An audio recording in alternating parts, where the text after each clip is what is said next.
1:31 de la tarde, 20 grados en el centro de Peñarroya, Pueblo Nuevo. Ya está con nosotros, como cada lunes, nuestro profesor particular, nuestro profesor de los Ríos, al que ya saludamos, Francisco Javier. ¿Qué tal? Buenas tardes. Hola, buenas tardes. Hoy tenemos una invitada de altura, como siempre, como todos los dialogantes que vienen al programa. Hoy nos va a acompañar María José Polo. ¿Quién es María José Polo? Sí, la doctora María José Polo es, como acabo de decir, doctora ingeniera agrónomo. Se gradúa como ingeniera agrónomo en 1999, siendo el segundo premio nacional, y después de una beca de investigación y docencia se doctora en el 97, obteniendo los premios Medio Ambiente, Fundación Caja Madrid y Fertiberia a la mejor tesis doctoral en temas agrícolas, así como un premio extraordinario de doctorado de la Universidad de Córdoba. Cursó estudios postdoctorales en Colorado, en la Universidad Estatal, en Fort Collins, Colorado, Estados Unidos. Trabaja con modelo estocástico de precipitaciones. Con una beca FPI, obtuvo una beca postdoctoral en el IFAPA, depende de la Junta de Andalucía, y después de una breve etapa gana en el 1999 la plaza de profesora titular en el Departamento de Agronomía al que sigue vinculada. Es catedrática de Ingeniería Hidráulica en la Universidad de Córdoba desde 2015, donde desarrolla su investigación sobre procesos hidrológicos y calidad de aguas en cuenca mediterránea. Imparte en materias relacionadas con hidrología hidráulica en diversas titulaciones, en los grados de Ingeniería Forestal, en la Escuela Politécnica Superior de Bermeo, Ingeniería Civil, en procesos de transporte y mezcla de fluidos. Tiene un máster interuniversitario de la Universidad de Granada, Córdoba y de Málaga, de hidráulica ambiental, del cual ha sido directora académica en la UCO desde el 2006 al 2016. Participa también en un programa de doctorado interuniversitario entre las tres universidades de Granada, Córdoba y Málaga, con dinámica de flujos bioquímicos y sus aplicaciones. Desde 2006 también dirige desde la UCO un máster con esas tres universidades y en colaboración con la Universidad de Granada dio lugar a su participación en un contrato de investigación más desarrollo en el entorno de Sierra Nevada y la dirección de tesis doctorales asociadas. Inició una línea de trabajo sobre la nieve y las regiones mediterráneas. En 2009 funda un grupo de investigación de dinámica fluvial e hidrológica con investigadores tanto de la Universidad de Córdoba como de la de Granada que coordina. Es autora de 49 trabajos científicos indexados, participa en congresos internacionales, más de 115, lleva 36 proyectos de investigación, ha dirigido más de 12 tesis doctorales. En fin, podríamos seguir y quiero centrar un poquillo más en otras cosas para no hacerme muy extenso. Sus responsabilidades: actualmente es vicerrectora de Política Científica de la Universidad de Córdoba, ha sido directora de la sede de la UCO del Instituto Interuniversitario de Investigación del Sistema de Tierra de Andalucía hasta el 2022, miembro del Comité Científico del Instituto de Hidráulica Ambiental de la Universidad de Cantabria, gestora de Producción Industrial, Ingeniería Civil e Ingenierías para la Sociedad, coordinadora académica del Campus de Excelencia Internacional de Agroalimentación, miembro de claustro de 2006, fue secretaria general de la universidad entre 2006 y 2010, vicepresidenta de la Comisión Internacional de Teledetención. Bueno, y voy a ir finalizando diciendo que la línea de investigación que lleva, sobre las cuales suelo enfocar el programa, son, como he comentado, procesos hidrológicos y calidad de agua en cuenca mediterránea y calidad de agua, hidrología de montaña, incertidumbre y riego en recursos hídricos, la nieve en las regiones mediterráneas, sistema de tierra en Andalucía, procesos, transporte y mezcla de aguas superficiales, análisis de incertidumbre en procesos hidrológicos y ambientales. Y lleva proyectos de investigación. Simplemente ya finalizo, hacer mención que en el año pasado, en 2022, recibe el Premio Internacional de Hidrología, la medalla Dulles, que concede tanto la Asociación de Ciencia Hidrológica, la sigla IAHS, como la UNESCO y como la Organización Meteorológica Mundial, la WMO. Es la primera vez que ese galardón recae en España. Simplemente y para decir que ante todo la doctora María José Polo es una persona muy familiar, es amiga de sus amigos, la conozco personalmente y disfruta con lo suyo. Aprende Pues siempre y tiene lujo de dedicarse a lo que le gusta. vamos a saludar ya a la doctora María José Polo. María José, ¿qué tal? Buenas tardes. Buenas tardes, muchas gracias por la presentación. Aprovechando la presentación del profesor de los Ríos, me gustaría hacerle una pregunta. Sabe que en la zona norte de la provincia de Córdoba tenemos un problema importante con el tema del agua y quería preguntarle por la calidad del agua. Cuando hay escasez de agua, cuando los pantanos están, en el caso del pantano que tenemos en Sierra Bollera, por debajo del 1%, ¿la calidad del agua puede ser igual que cuando el pantano tiene o el embalse tiene suficiente agua? No, difícilmente puede ocurrir que la calidad sea la misma. Lo que sí puede pasar es que la calidad no descienda por debajo del umbral que se considera necesario para que el agua sea prepotable, es decir, para que el agua sirva para abastecimiento urbano. No conozco el dato de ese embalse en particular. Ahora, a un 1%, la probabilidad de que la calidad del agua sea buena es relativamente muy baja, por la condición además de la región y la zona en la que nos encontramos, ¿no? Cuanto que empieza a ser una temperatura como la que estamos teniendo estos 3 últimos días, bueno, las condiciones de evaporación reconcentran todo tipo de sustancias en el agua y junto con la turbidez pues la hacen difícilmente de mejor calidad. Buenas tardes, doctora María José Polo. Es para mí un auténtico honor dialogar hoy con usted. Y máxime cuando tenemos tan reciente el día 8 de marzo, Día de la Mujer. Y por tanto yo intenté visualizar la investigación tan potente que mujeres como usted realiza. Por lo tanto, en primer lugar, quiero darle las gracias por la amabilidad para hacer seguir creciendo este programa. Bueno, gracias a vosotros por la invitación. Complementando lo que ha dicho el compañero Juan Luis Dávila con respecto a la cantidad de agua del pantano de Sierra Bollera, según la noticia de prensa, mañana se inaugura un trasvase, digamos, no al pantano, evidentemente, sino a la estación depuradora del pantano de La Colada, porque es que efectivamente está bajo mínimo. Luego hablaremos un poquito también de ese tema del agua. Pero yo ahora me quiero centrar principalmente en la línea de investigación, aunque siendo usted como es vicerrectora tan reciente, también haré alguna pincelada de su responsabilidad como vicerrectora. He reflejado ya la línea de investigación en la que se centra. Entonces, empecé por ella, pero claro, antes de nada, tengo casi el deber de felicitarles por lo que también he comentado, porque ha sido usted galardonada con el Premio Internacional de Hidrología en el 2022, la Medalla Dutch 2022. Y quería hacerle una primera pregunta. ¿Cuál ha sido la aportación que ha dado lugar a ese reconocimiento? Pues el reconocimiento, la verdad que para mí fue una muy agradable sorpresa cuando me enteré en febrero del año pasado y bueno, una responsabilidad sobre todo por la importancia que tiene este galardón en nuestro mundo de la hidrología a nivel internacional, pero y también por ser la primera persona, no solo la primera mujer, la primera persona en España en la que recae el galardón.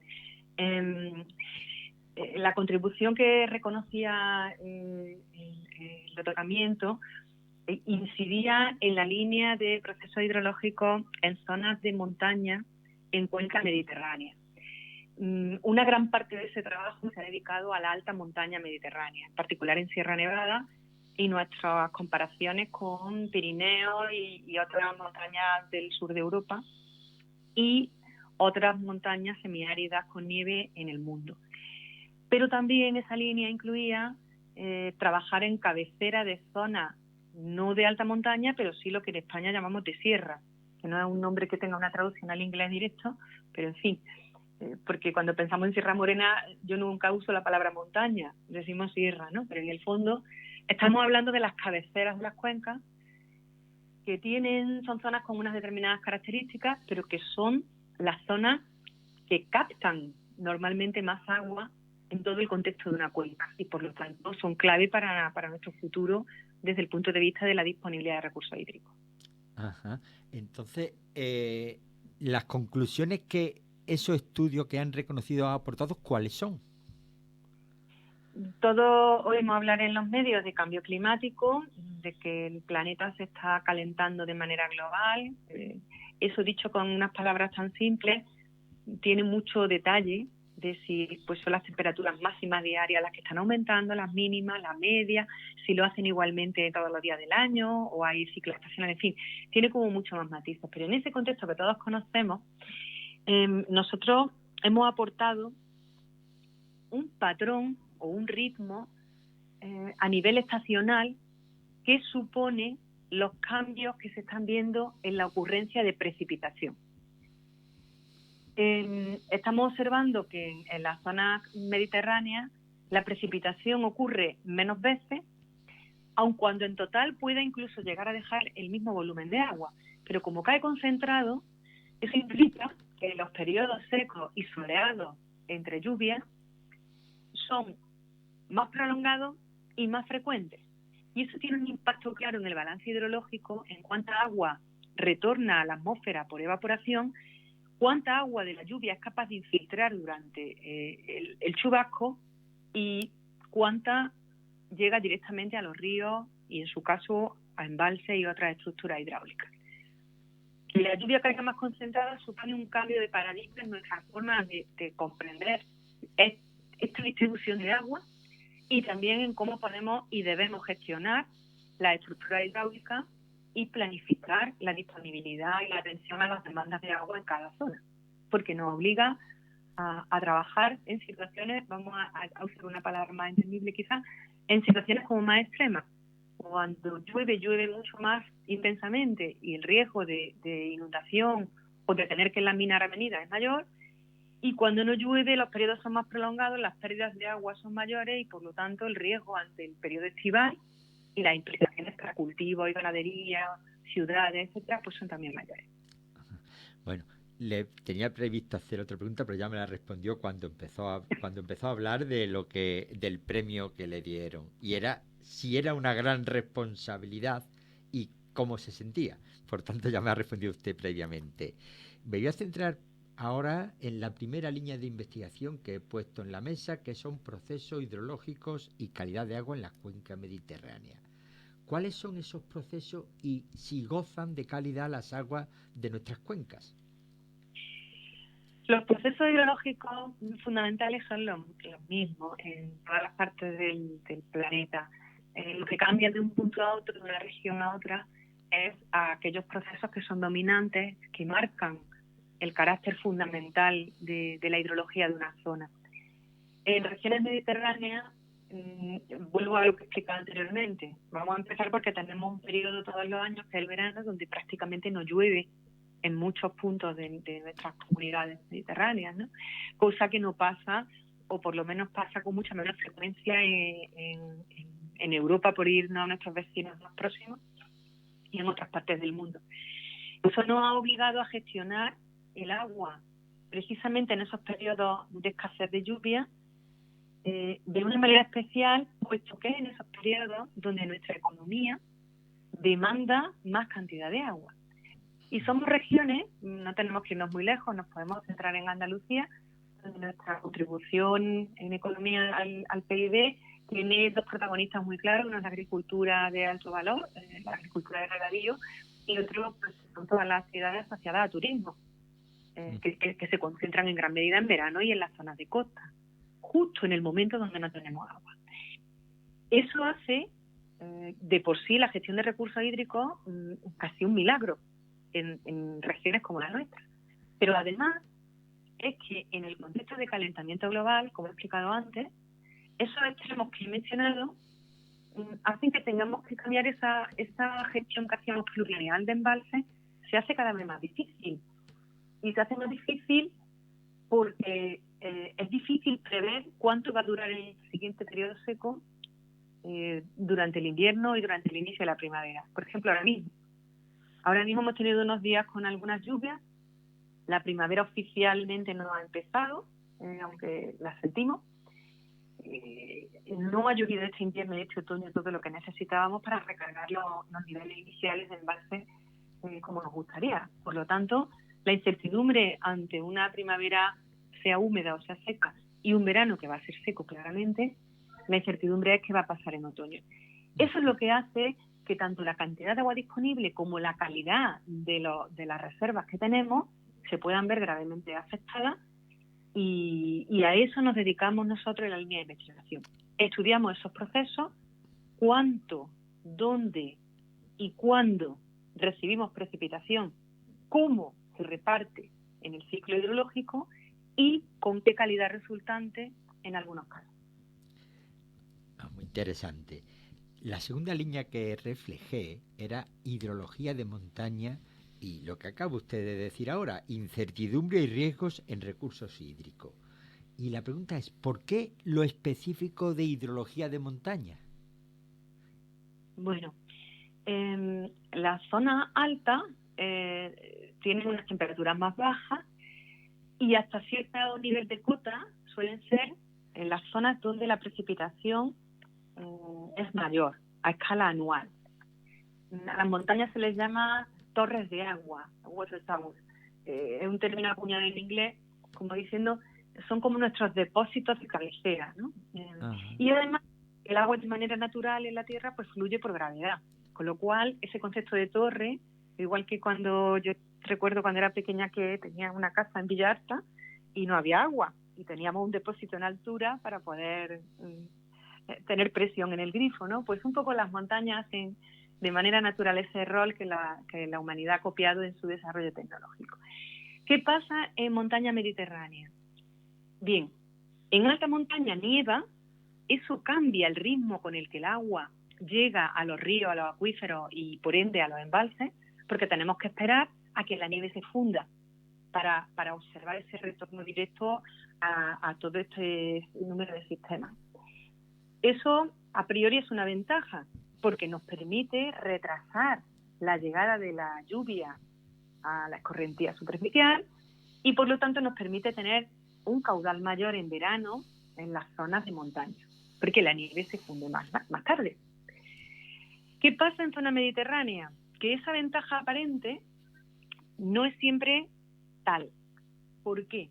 Porque los periodos secos entre lluvias en alta montaña, por ejemplo Sierra Nevada, ocurren en periodos muy fríos y muy secos y muy soleados. Y en esas condiciones el balance de energía, que es el que hace que la nieve se funda o no se funda, tiene una componente muy importante que es la sublimación de la nieve. La sublimación de la nieve es la forma de agua sólida desde la nieve a agua en forma de vapor directamente. Y se favorecen esas condiciones soleadas, frías y secas. Entonces, estos periodos soleados y secos cada vez mayores entre lluvias en Sierra Nevada tienen como consecuencia que se está evaporando de la nieve mucha más agua de la que se evaporaría en otras condiciones o de la que se evapora en zonas de nieve en latitudes más norte en Europa.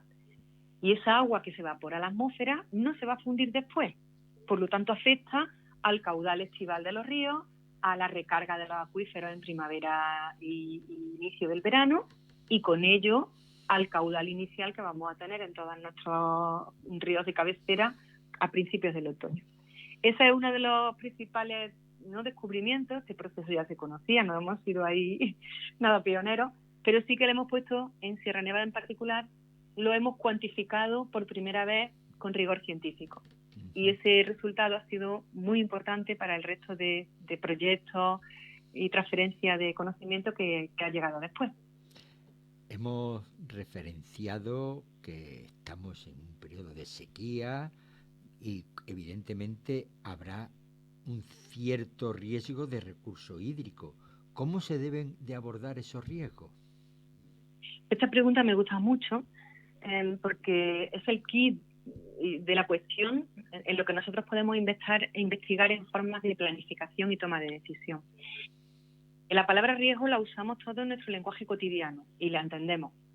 Pero el lenguaje técnico se usa mucho en ingeniería, pero es un término que empezaron a acuñar las compañías de seguro allá por finales del siglo XIX.